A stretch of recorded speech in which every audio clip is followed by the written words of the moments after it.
साथियों, मैं पंकज मिश्रा स्वागत करता हूं आपके अपने परिवार लक्ष्य अकेडमी यूट्यूब चैनल पर। साथियों, आप लोग जानते हो कि अपना लक्ष्य क्या है, गवर्नमेंट जॉब को पाना। चलते हैं अपने सेशन की तरफ। साथियों, important session UP police, UP jail warden,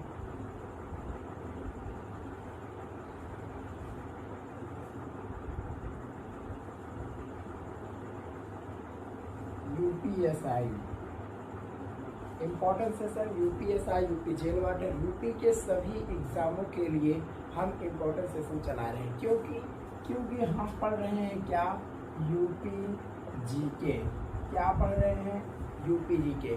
साथियों, हम आपको बौद्ध धर्म के बारे में पढ़ा चुके हैं। क्या, बौद्ध धर्म के बारे में हम आपको पढ़ा चुके हैं। बौद्ध धर्म से बनने वाले क्वेश्चन जितने भी हैं आपसे बनने लगे होंगे।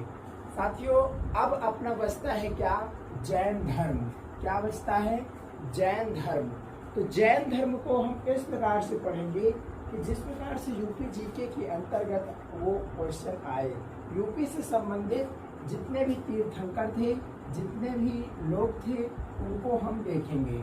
ज़्यादा नहीं पढ़ेंगे, ठीक है ना। पूरा अंतर आत्मा तक घुसकर नहीं पढ़ेंगे, लेकिन जो भी पढ़ेंगे इम्पोर्टेंट टॉपिक जो एग्जामों में पूछते हैं। ठीक है साथियों, ज़्यादा पढ़ के हम करेंगे क्या।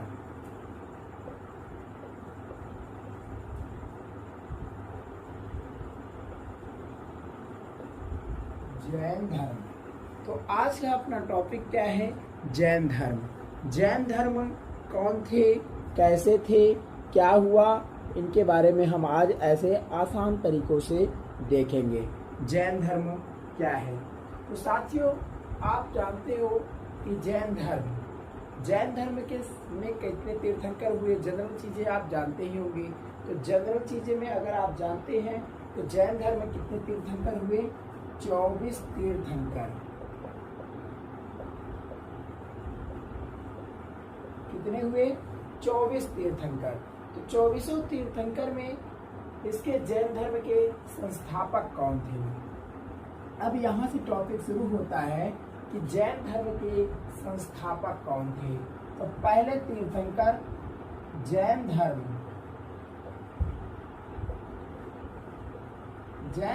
के संस्थापक,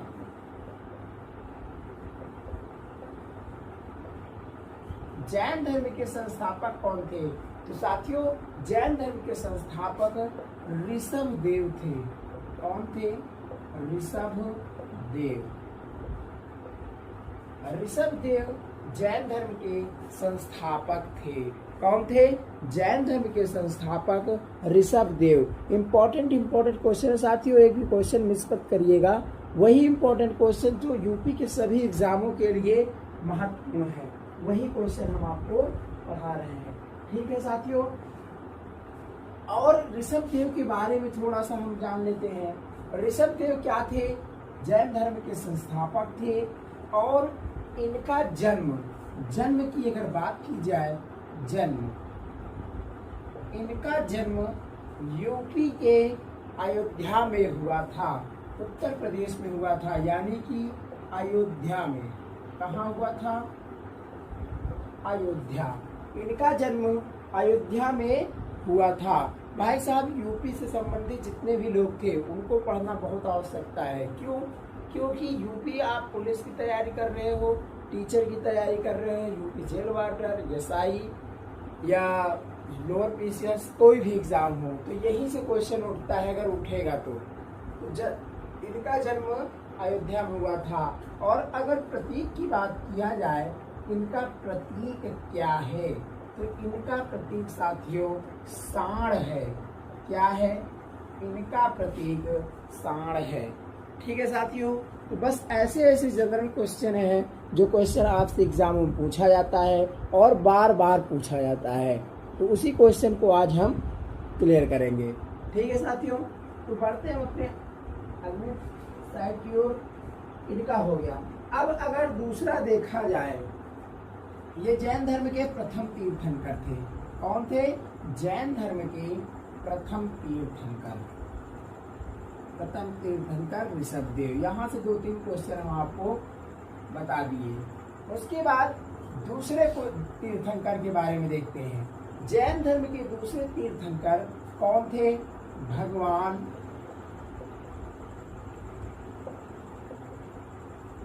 अजितनाथ।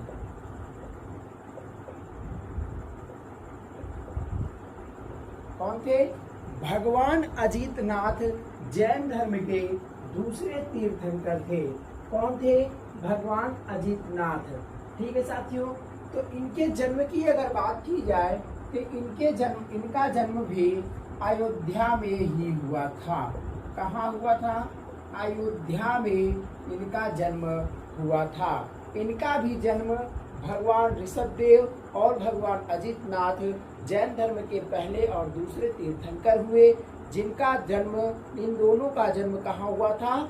अयोध्या में हुआ था। इम्पोर्टेंट चीजें हैं, जन्म क्वेश्चन ज्यादा पूछता है कि इनका जन्म, जैन धर्म के दूसरे तीर्थंकर अजितनाथ का जन्म कहाँ हुआ था, क्योंकि ये यूपी से संबंधित है। कोई भी एग्जाम हो, सभी एग्जामों के लिए इम्पोर्टेंट चीजें हैं। ठीक है साथियों, तो अयोध्या में हुआ था। इनके अगर प्रतीक की बात करें तो इनका प्रतीक क्या है? इनका प्रतीक हाथी है। क्या है? इनका प्रतीक हाथी है। जैन धर्म के दूसरे तीर्थंकर अजितनाथ का प्रतीक क्या है? हाथी है। क्लियर साथियों? इसके बाद जैन धर्म के तीसरे तीर्थंकर कौन है? लेकिन साथियों, तीसरे तीर्थंकर को पढ़ने की आवश्यकता नहीं है। क्यों नहीं है? क्योंकि ये यूपी से संबंधित है ही नहीं। तो साथियों, तीसरे को हम छोड़ देते हैं। ऐसे अगर पढ़ेंगे तो बहुत ज़्यादा लंबा हो जाएगा वीडियो। हम वही इंपॉर्टेंट चीज़ें कवर करेंगे जो हमें एग्जाम में पूछा जाएगा। मैं चैलेंज करता हूँ, इससे बाहर आपको नहीं पूछा जाएगा। तो चौथे तीर्थंकर, पहले, दूसरे और चौथे तीर्थंकर कौन है? भगवान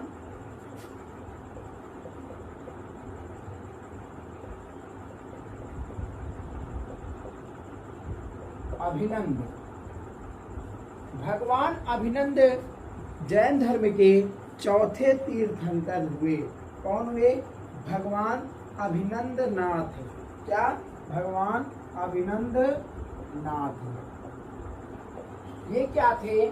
जैन धर्म के चौथे तीर्थंकर थे, भगवान अभिनंद नाथ। इनका जन्म, अगर इनके जन्म की बात किया जाए तो इनका जन्म भी अयोध्या में ही हुआ था। तो साथियों, याद करना कितना सिंपल है। आप एक एक क्वेश्चन याद करते हो, अजितनाथ का जन्म अयोध्या में हुआ, ऐसा नहीं करना है। आपको ऋषभदेव, अजितनाथ और भगवान अभिनंदनाथ, इन तीनों का नाम लेकर के टिक कर देना है अयोध्या। 3 क्वेश्चन एक बार में आपसे बनने लगेंगे। ठीक है साथियों, आप लोग केवल ऐसे देखते चलिए, बहुत क्वेश्चन हम आपको सिखा देंगे एक बार में क्लियर। जितने भी क्वेश्चन होते हैं ना, क्वेश्चन जितने भी बनते हैं एग्जामों में, कहाँ से बनते हैं, क्या करते हैं, इनको हम सबको देख लेते हैं। क्लियर? उसके बाद साथियों, अभिनंदनाथ के बाद क्या आ जाता है? जैन धर्म के 5वें तीर्थंकर।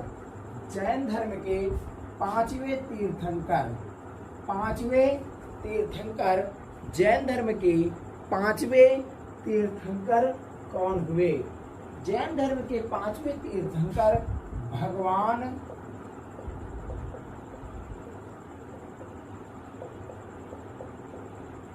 सुमितनाथ। कौन हुए? भगवान सुमितनाथ। जैन धर्म के 5वें तीर्थंकर भगवान सुमितनाथ।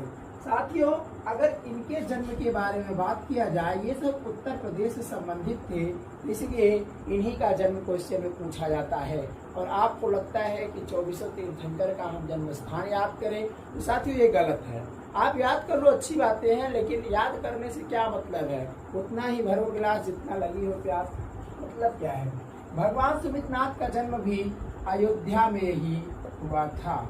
कहाँ से हुआ था? कहाँ? अयोध्या में ही हुआ था। अयोध्या उत्तर प्रदेश में स्थित है, आप लोग जानते ही हैं।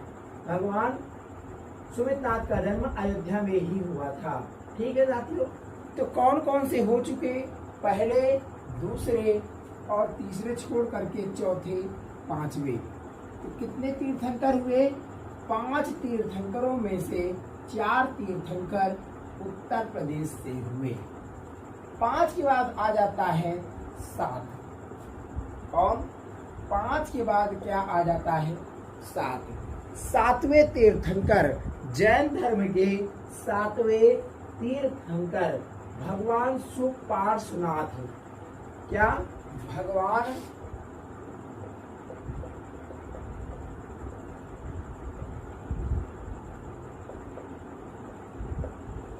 सुपार्श्वनाथ,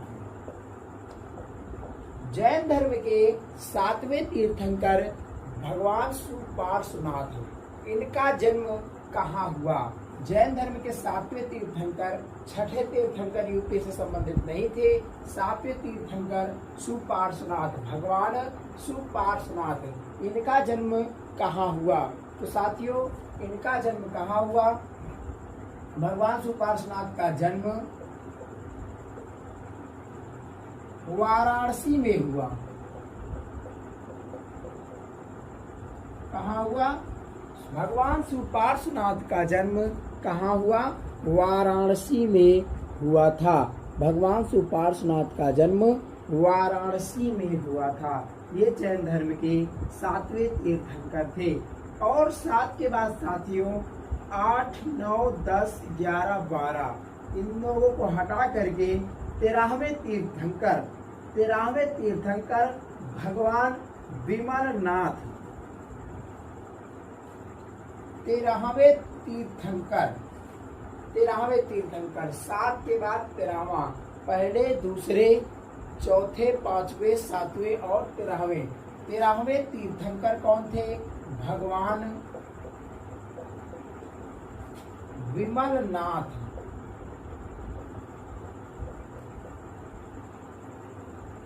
भगवान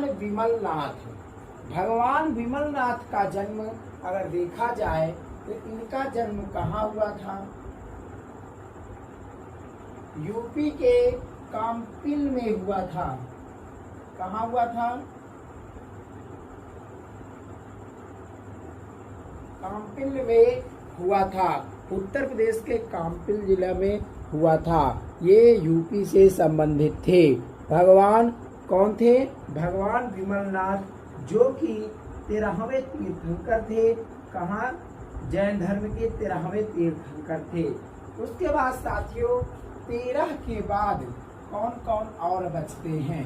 तो ये भी क्वेश्चन एक बनता है कि उत्तर प्रदेश से कितने जैन धर्म के तीर्थंकर हुए।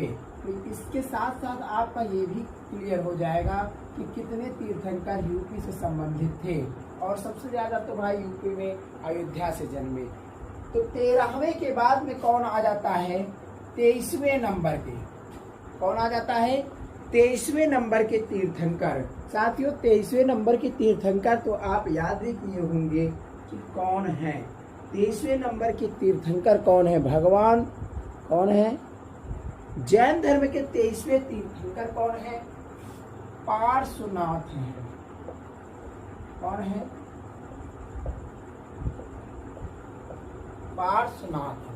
पार्श्वनाथ जैन धर्म के 23वें तीर्थंकर हैं। एग्जामों में कई बार पूछा भी गया है और पूछा भी जाता है और आप इसे याद भी किए होंगे। इनका जन्म कहाँ हुआ था? तो साथियों इनके जन्म की बात किया जाए तो इनका जन्म वाराणसी में हुआ था। वाराणसी यूपी से संबंधित है साथियों। कितना इजी है, इसे याद करना बिल्कुल इजी है। क्यों? क्योंकि जैन धर्म के भगवान वो क्या थे? तीर्थंकर। उनका जन्म अयोध्या में हुआ और 2-3 लोग वाराणसी में हुआ और एक काम्पिल में हुआ। एकदम इजी है। इसमें करना क्या है? 2-3 ऑप्शन में आएगा ही फंसेगा। एक वाराणसी, एक काम्पिल और एक अयोध्या। तो इस प्रकार से आप याद कर लीजिए। पार्श्वनाथ का प्रतीक क्या है? यहाँ से क्वेश्चन उठना शुरू हो जाता है। वहां उन लोगों से में से पूछेगा तो केवल जन्म स्थान, ये कैसे तीर्थंकर के किस नंबर के, बस ऐसा ही पूछेगा। पार्श्वनाथ का प्रतीक क्या है? इनका प्रतीक है सर्प। क्या है? सर्प। पार्श्वनाथ का प्रतीक क्या है? इनका प्रतीक है सर्प। क्लियर साथियों? इनका जन्म वाराणसी में हुआ था। पार्श्वनाथ ये इक्ष्वाकु वंश के राजा अश्वसेन के पुत्र थे। ये किस वंश से संबंधित थे? तो इक्ष्वाकु वंश। इक्ष्वाकु वंश के राजा अश्वसेन के पुत्र, अश्वसेन के पुत्र थे। राजा अश्वसेन के पुत्र थे। ऐसे क्वेश्चन ये भी उठ सकता है कि ये किस वंश से संबंधित थे? ये किस वंश से संबंधित हैं? तो इसको आप क्लियर कर लीजिए कि ये इक्ष्वाकु वंश से, भगवान राम के वंश से संबंधित थे। ठीक है साथियों? अगर इनके शिक्षण की बात की जाए तो इनकी शिक्षा थी, ये किस प्रकार के ये शिक्षार्थी थे, ये कैसी शिक्षा ग्रहण किए थे, इनके शिक्षा के बारे में अगर बात किया जाए तो ये बहुत हटके थे। ये बहुत हटके थे। भाई संपत्ति को मत रखना, ऐसा मत करना, तो ये सब चीजें थी। तो इनके बारे में अगर देखी जाए तो ये पार्श्वनाथ का टॉपिक चल रहा है। क्या? पार्श्वनाथ के बारे में अगर देखा जाए, अगर हम लोग आगे देखें तो पार्श्वनाथ के बारे में, शिक्षण के बारे में ये क्या कहते हैं? पहली शिक्षा इनकी थी हिंसा ना करना। हिंसा ना करना। ये ऐसा बोलते थे कि किसी भी मनुष्य को हिंसा नहीं करना चाहिए। हिंसा नहीं करना चाहिए। सदा सत्य बोलना।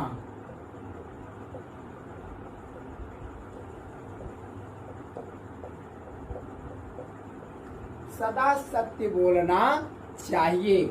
तीसरे नंबर पे ये क्या बोलते थे कि चोरी ना करना।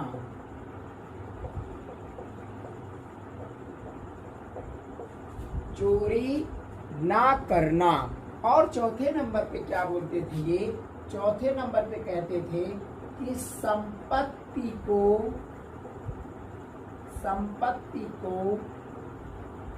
ना रखना। संपत्ति को ना रखना।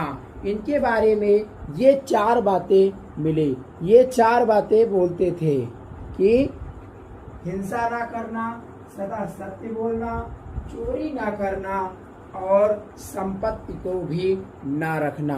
क्योंकि साथियों आप लोग इस बातों से समझ सकते हैं कि जैन धर्म के लोग कैसे रहते थे। भाई जाहिर सी बात है, हिंसा ना करना मतलब कि एक दूसरे का अहिंसा परमो धर्मा, ये अपने बौद्ध धर्म में भी ऐसा कहा गया। सदा सत्य बोलना, आप सत्य के मार्ग पे चलोगे तो ये झूठ का सहारा छूट जाएगा, आप जानते ही हैं।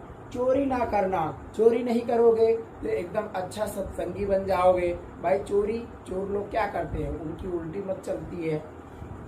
संपत्ति को ना रखना, अगर आप संपत्ति को नहीं रखते हैं तो आप किसी भी प्रकार के चक्कर में पड़ेंगे ही नहीं।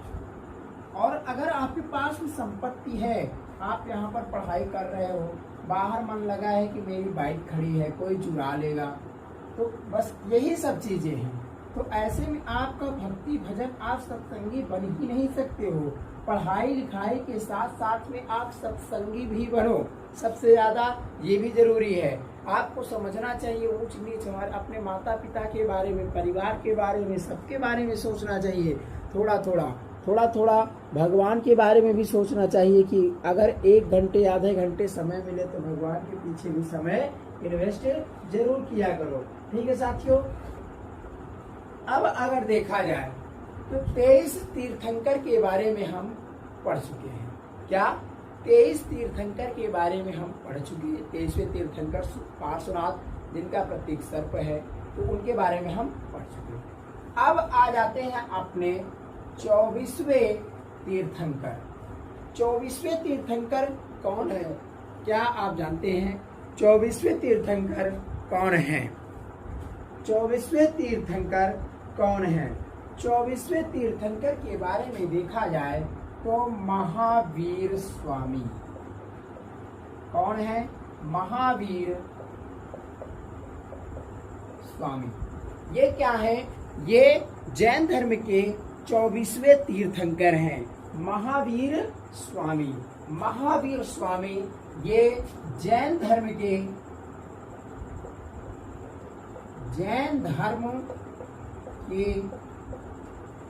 वास्तविक संस्थापक हैं।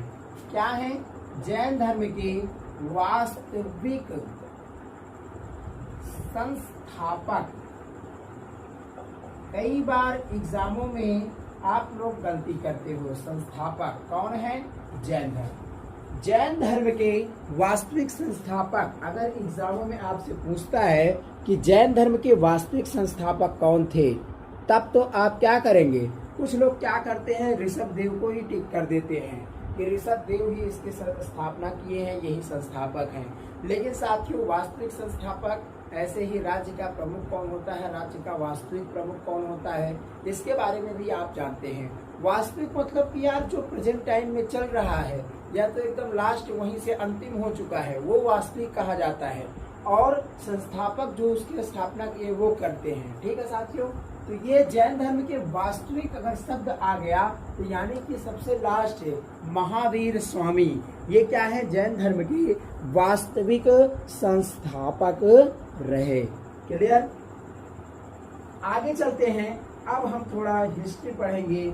जैन धर्म, महावीर स्वामी जो कि जैन धर्म के तीर्थंकर हुए, इनके बारे में हम हिस्ट्री देखेंगे।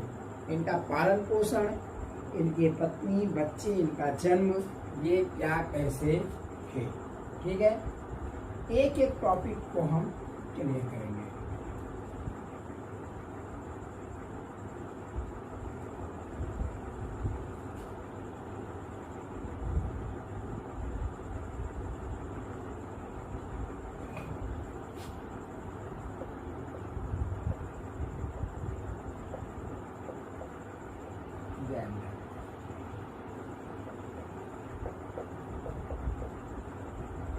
महावीर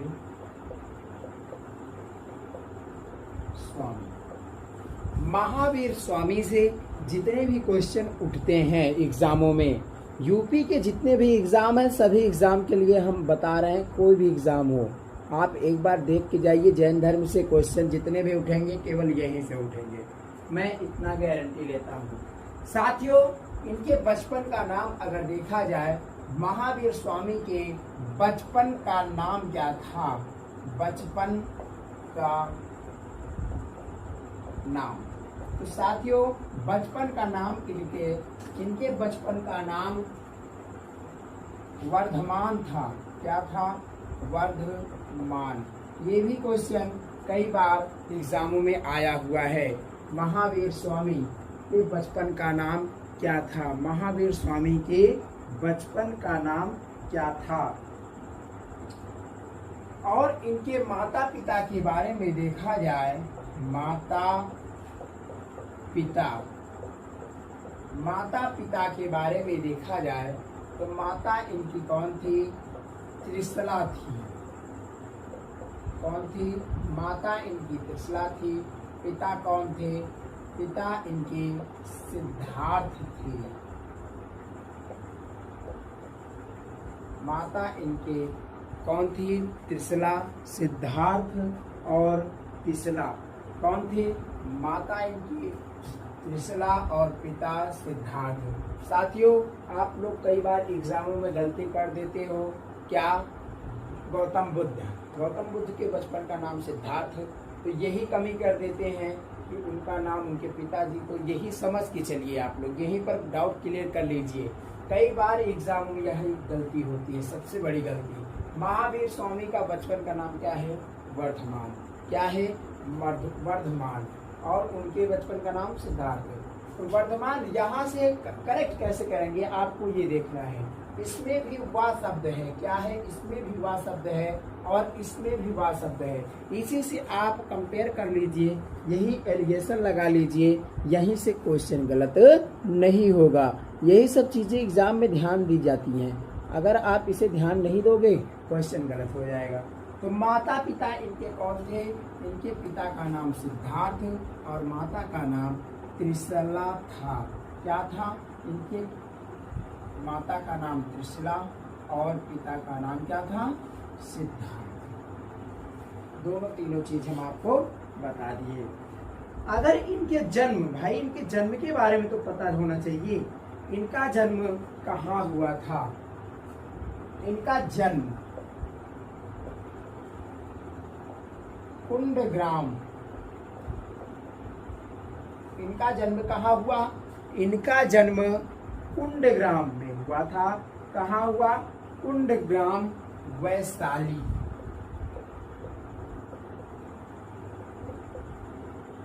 इनका जन्म कुंडग्राम, वैशाली में हुआ, जो बिहार में स्थित है। जो बिहार में है। क्लियर? इनका जन्म, महावीर स्वामी का जन्म कुंडग्राम, वैशाली, बिहार में स्थित, बिहार में हुआ था। ठीक है, तो सब तरह से हम इनको देख लेते हैं। इनकी पत्नी का नाम क्या था?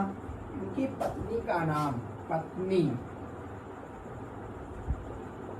इनके पत्नी का नाम यशोदा था। क्या था? इनके पत्नी का नाम यशोदा था। पुत्री का नाम भी एग्जाम में पूछा जाता है। इनके पुत्री का नाम अनोजा था।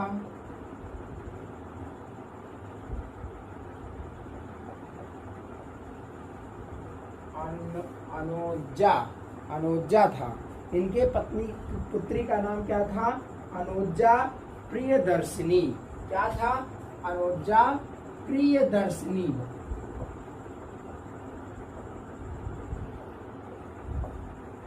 अनोजा प्रियदर्शिनी इनके पुत्री का नाम था। इनके पुत्री का नाम क्या था? अनोजा प्रियदर्शिनी। अनोजा प्रियदर्शिनी इनकी पुत्री का नाम था। पुत्री का नाम भी कई बार एग्जामों में पूछा गया है, इसलिए हम आपको पुत्री का भी नाम बता दिए। क्लियर साथियों? और एक क्वेश्चन यहाँ से पूछा गया है, इनके बड़े भाई का नाम। इनके बड़े भाई, बड़े भाई कौन थे?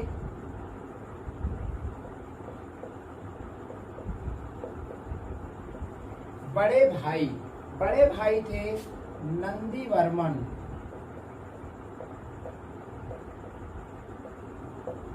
इनके बड़े भाई कौन थे?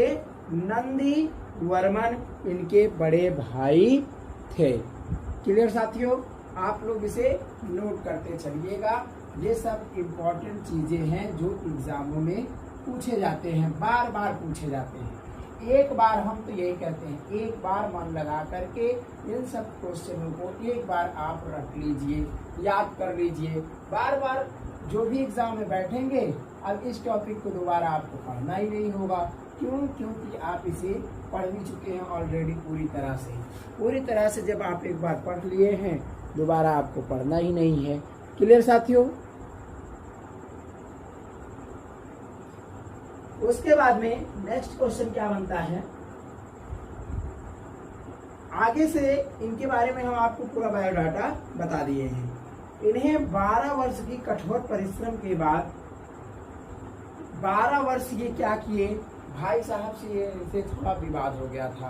भाई साहब का अपने भाई का नंदीवर्मन का परित्याग कर दिए थे, तो ये क्या किए? 12 वर्ष कठोर परिश्रम किए। क्या किए?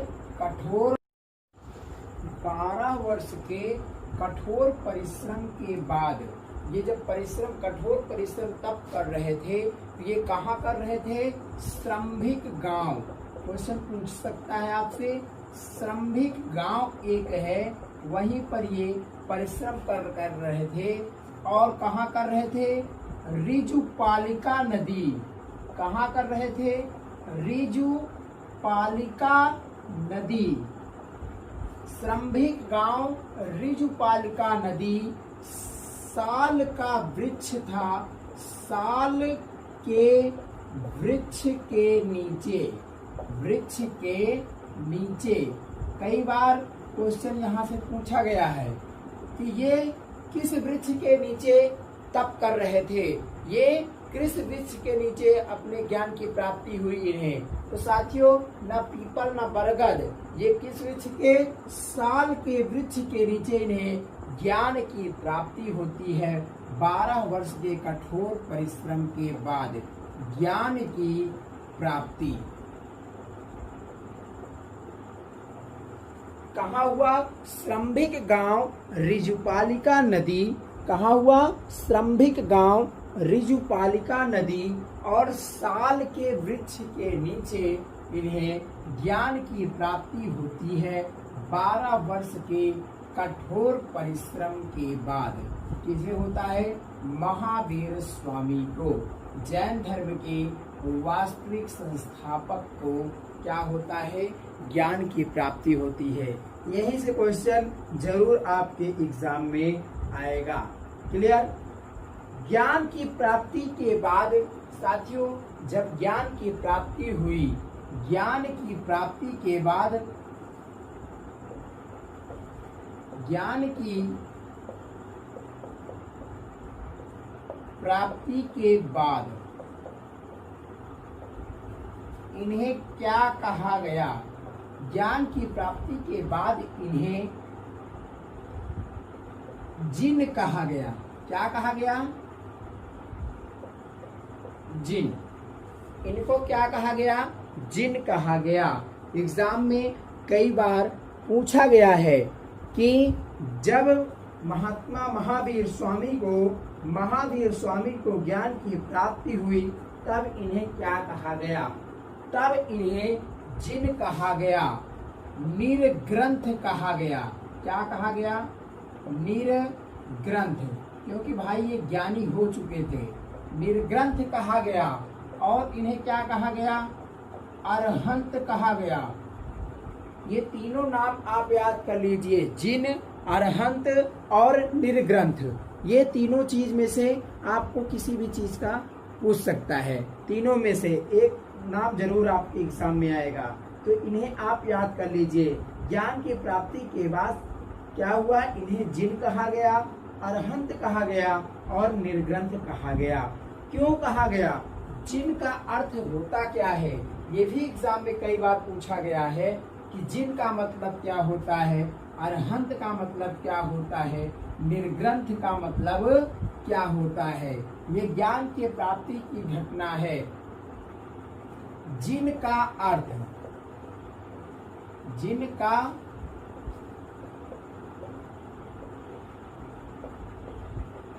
अर्थ, जिन, अरहंत का अर्थ और निर्ग्रंथ का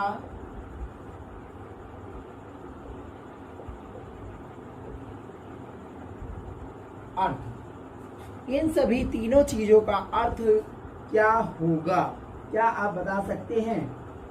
निर्ग्रंथ का अर्थ क्या होता है और जिन का अर्थ क्या होता है? जिन, जिन का अर्थ होता है विजेता। क्या होता है? जिन का अर्थ होता है विजेता। और अरहंत का अर्थ क्या होता है? अरहंत का अर्थ होता है पूजनीय। क्या होता है? जिन का अर्थ होता है विजेता, अरहंत का अर्थ होता है पूजनीय और निर्ग्रंथ का अर्थ होता है बंधन मुक्त। क्या होता है? बंधन मुक्त।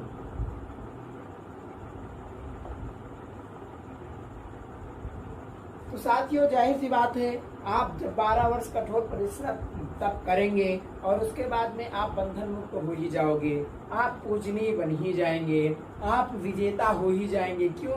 क्योंकि आप अब सबके ऊपर विजेता, सबको आप काबू में कर लिए हैं, तब जा कर के आप वहां पर पहुंचे। और इस प्रकार से कोई रास्ता चलते कोई तीर्थंकर नहीं बन जाता था। नहीं, ऐसे अगर तीर्थंकर बनते तो सब तीर्थंकर बन जाते, और आज पूरे भारत में, ये पूरे विश्व में, पूरे संसार में ये फेमस रहते। तो साथियों ऐसा नहीं है, ये लोग क्या बहुत कठोर तपस्या की तब जा करके इस योग्य बने। क्लियर। और अब इनके बाद अगर पूछा जाए तो इनके प्रथम अनुयायी, यहां से क्वेश्चन कई बार आता है, इनके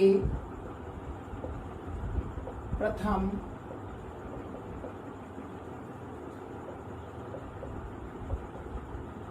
अनुयायी, इनके प्रथम अनुयायी। तो साथियों आपको पता है कि इनकी पुत्री का नाम, हम आपको इनके एक पुत्री भी बताए हैं। क्या बताए हैं? इनकी पुत्री। तो इनके पुत्री के पति यानी कि अनुजा जो थी, अनुजा इनकी पुत्री थी, और इनके पति, अनुजा के पति क्या थे? जमाली। जमाली यानी कि इनके दामाद, इनके दामाद। इन्होंने अपना प्रथम अनुयायी किसे बनाया? ये क्वेश्चन कई बार पूछा गया है। महावीर स्वामी का प्रथम अनुयायी कौन था? तो इनका दामाद था जमाली। क्या था? दामाद था जमाली। दामाद कहाँ से आए? क्योंकि इनको एक पुत्री भी थी, अनुजा जिसका नाम था, उन्हीं के पति जमाली थे। तो जमाली कौन थे? इनके दामाद जी थे। क्लियर। इनके उपदेश की भाषा कई बार पूछी जाती है। अगर आपसे भाषा पूछी जाए तो साथियों जैन धर्म की भाषा क्या थी? ये किस भाषा में प्रवचन देते थे? जैन धर्म के। और बौद्ध धर्म के भाषा में क्या आप बता सकते हैं? इनको कई बार भी बौद्ध धर्म के साथ में ही सम्मिलित कर देते हैं लोग, और क्वेश्चन हो जाता है गलत। क्वेश्चन क्या हो जाता है? गलत। तो जैन धर्म की भाषा क्या थी? जैन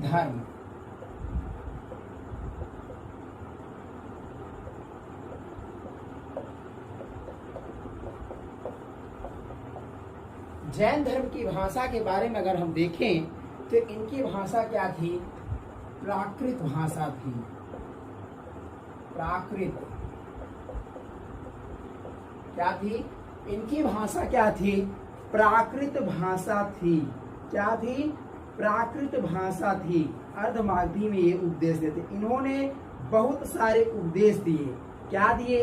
इन्होंने क्या किए? बहुत सारे उपदेश प्राकृत भाषा में दिए। साथियों इनको पाली मत लगाइएगा। पाली वो बौद्ध धर्म से संबंधित है। पाली का उन्होंने भाषण दिया है, उन्होंने अपना उपदेश दिया है। ठीक है ना। तो पाली भाषा को इसमें मत कन्वर्ट कीजिएगा। जैन धर्म प्राकृत भाषा और बौद्ध धर्म जाकर के पाली भाषा में उपदेश दिए थे। क्लियर। दोनों डाउट हम आपको क्लियर कर दिए हैं। साथियों उसके बाद क्या बताएं आपको, आगे चल के इसमें से कोई क्वेश्चन नहीं बनता है। आगे क्वेश्चन क्या है कि इन्होंने अपने लाइफ में क्या किए कि बहुत सारे उपदेश दिए। क्या किए? बहुत सारे उपदेश दिए, बहुत ज्यादा उपदेश दिए, लोगों को शिक्षित किए, लेकिन ज्ञान अपने बहुत कुछ बांटे। और उसके बाद आगे चल के होता क्या है कि इनके 72 वर्ष की उम्र में, 72 वर्ष,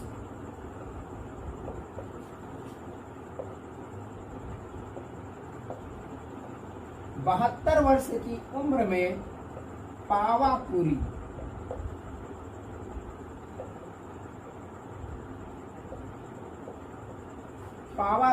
पावापुरी में इनका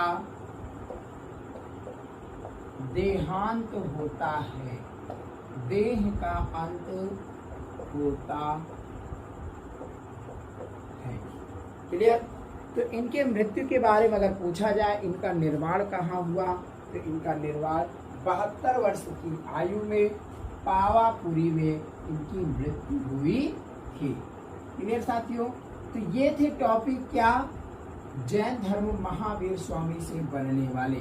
महावीर स्वामी से क्या क्या क्वेश्चन बनेगा एग्जाम में, सब क्वेश्चन के बारे में हम आपको बता दिए।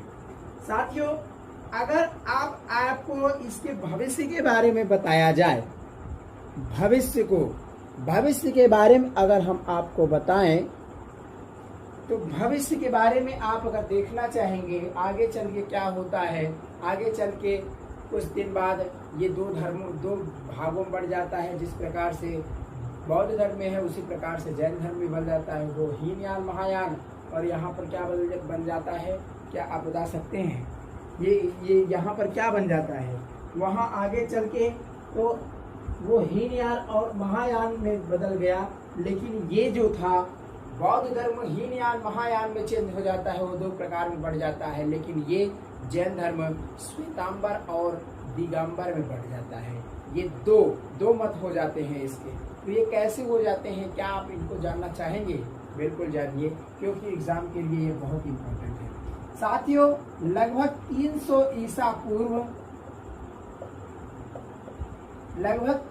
ईसा पूर्व मगध उस समय था। ये मगध का हिस्सा था।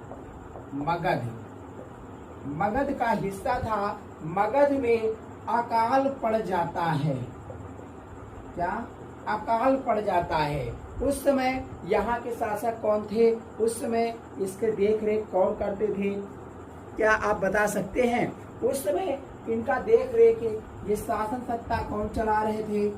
दो भाई थे। कौन थे? भद्रबाहु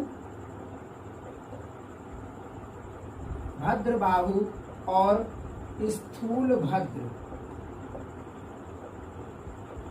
क्या?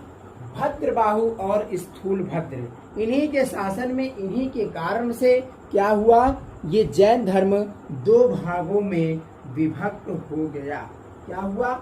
जैन धर्म के दो अनुयायी थे, भद्रबाहु और स्थूलभद्र। अकाल के कारण क्या हुआ? अकाल के कारण ये जो भद्रबाहु थे, भद्रबाहु कहाँ चले जाते हैं? कर्नाटक चले जाते हैं। कर्नाटक। अकाल के कारण भद्रबाहु कर्नाटक चले जाते हैं और कर्नाटक में वहीं पर बसेरा अपना बना लेते हैं। साथियों, अकाल का पूरा बोझ किसने देखा? स्थूलभद्र। स्थूलभद्र किसी तरह अपना जीवन यापन करते थे, किसी तरह अपना उसके अनुयायी थे, ये चला रहे थे, सब कुछ किए। आगे चल के होता क्या है कि कुछ समय पश्चात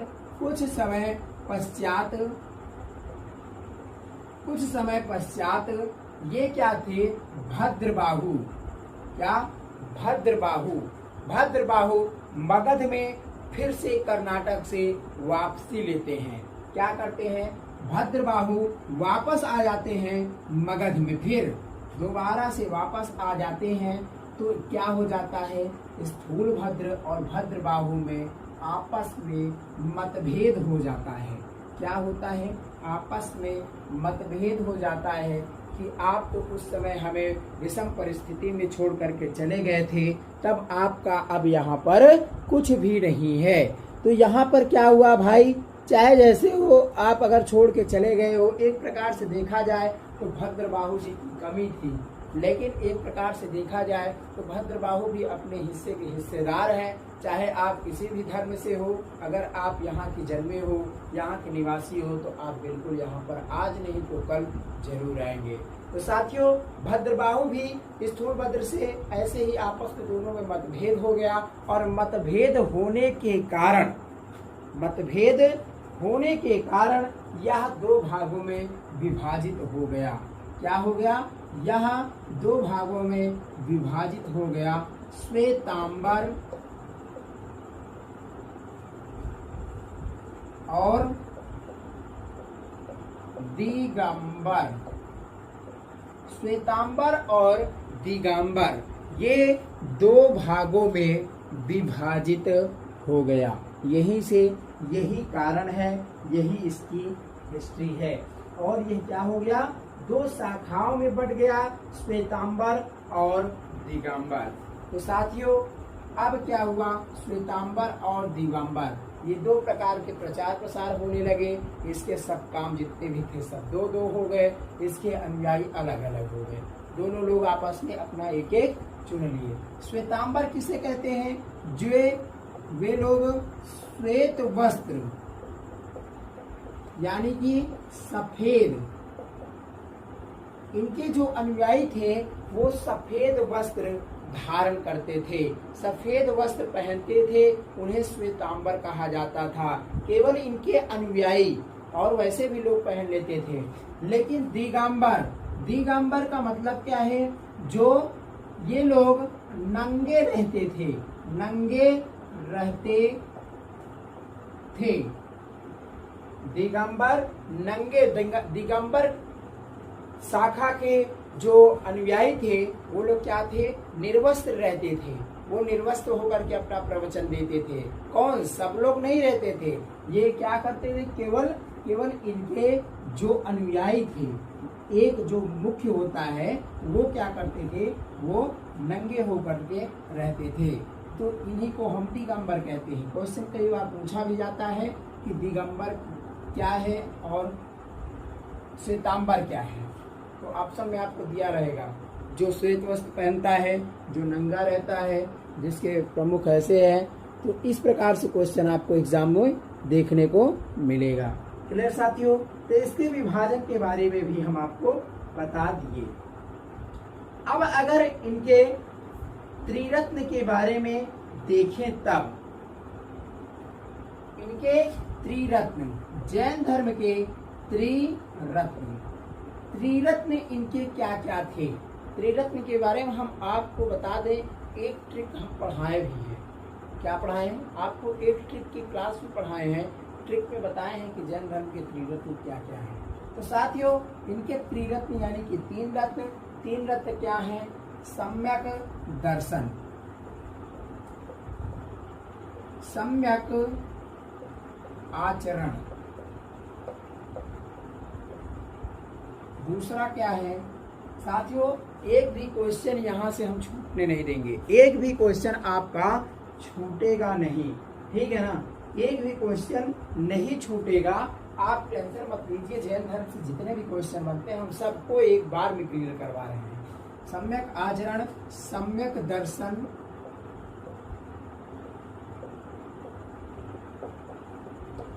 और तीसरा क्या है? सम्यक ज्ञान।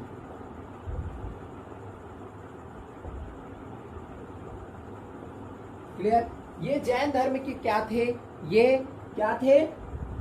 त्रिरत्न थे। ये इनके 3 रत्न थे। और ये लोग कैसे इनका व्यवहार था? ये लोग ज्ञानी थे। 12 वर्ष के कठोर परिश्रम के बाद इन्हें ज्ञान की प्राप्ति हुई। किस नदी के किनारे हुई, कहाँ हुई, ये सब हम आपको बताएंगे, ठीक है? उसके बाद में एक लास्ट टॉपिक क्या बचता है? जैन संगीतियां। क्या? जैन संगीतियां। जैन संगीतियों के बारे में भी हमें देखना चाहिए। जैन संगीतियां,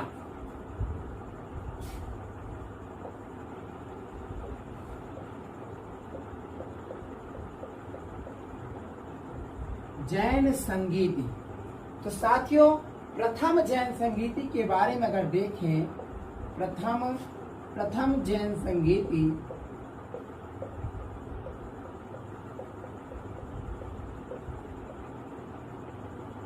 कब हुआ था? ये 300 ईसा पूर्व में हुआ था। प्रथम जैन संगीति 300 ईसा पूर्व में हुआ था। कहाँ हुआ था? पाटलिपुत्र में हुआ था। कहाँ हुआ? 300 ईसा पूर्व, पाटलिपुत्र। उस समय किसके शासन में हुआ था? तो शासन किसका चल रहा था?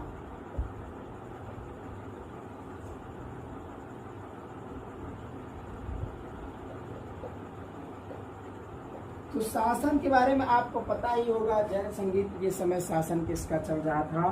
चंद्रगुप्त मौर्य का शासन चल रहा था। किसका? चंद्रगुप्त मौर्य यहाँ के शासक थे। इनके शासन में हुआ चंद्रगुप्त मौर्य। चंद्रगुप्त मौर्य के शासन में क्या हुआ? प्रथम जैन संगीति कहाँ हुआ? पाटलिपुत्र में हुआ। और इसकी अध्यक्षता किसने की थी? अध्यक्ष कौन थे? तो साथियों, आप जाहिर सी बात है आप 2 ऑप्शन को ही कवर करेंगे। अध्यक्षता, अध्यक्ष इसके कौन थे? तो आपको पता ही है, हम आपको बता ही दिए, इसमें दो ही ऑप्शन केवल फंसेंगे। एक तो पहला स्थूलभद्र या तो भद्रबाहु। तो जाहिर सी बात है भद्रबाहु उस समय कहाँ कर्नाटक चले गए थे, तो ये कहाँ किसकी अध्यक्षता हुई? स्थूलभद्र की। स्थूलभद्र। इसमें याद कुछ नहीं करना है, केवल एक बार आप टॉपिक को समझिए, एक बार टॉपिक को समझिए कि हम आपको क्या पढ़ा रहे हैं, क्या हम आपको बता रहे हैं। एक बार उसको समझिए, अपने आप से सब कुछ बनना शुरू हो जाएगा। स्थूलभद्र के शासन में क्या हुआ था? स्थूलभद्र की अध्यक्षता में हुआ था। दूसरी जन संगीति कहाँ हुई? दूसरी जन संगीति वल्लभी गुजरात में हुआ था। कहाँ हुआ? वल्लभी गुजरात में हुआ था। तो साथियों ये थे आज के टॉपिक। हम पूरी तरह से ये टॉपिक आपका क्लियर करवा दिए कि कहाँ से क्या क्वेश्चन उठता है, जैन धर्म से क्वेश्चन कितने बनते हैं, पूरा क्वेश्चन हम आपको बता दिए हैं। अगर आपको यह वीडियो अच्छा लग रहा है, आपको इससे कुछ प्रेरणा मिलती है, कुछ ज्ञान मिलता है, तब आप इसे अपना कर्तव्य, अपना परिवार, अपना चैनल समझ के इसे एक बार अपने मोबाइल में, अपने फ़ोन में जितने भी व्हाट्सएप ग्रुप हैं, फेसबुक है, इंस्टाग्राम से आप जुड़े हैं, इसे इस वीडियो को शेयर जरूर करिएगा। ये आपका अपना कर्तव्य है। तो साथियों इसी के साथ साथ हम आपको देते हैं आज का प्रश्न।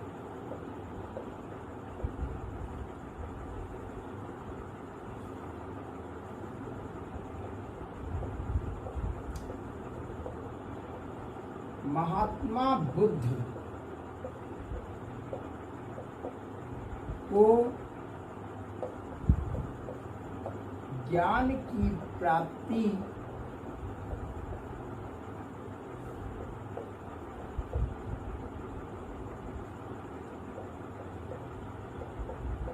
किस नदी के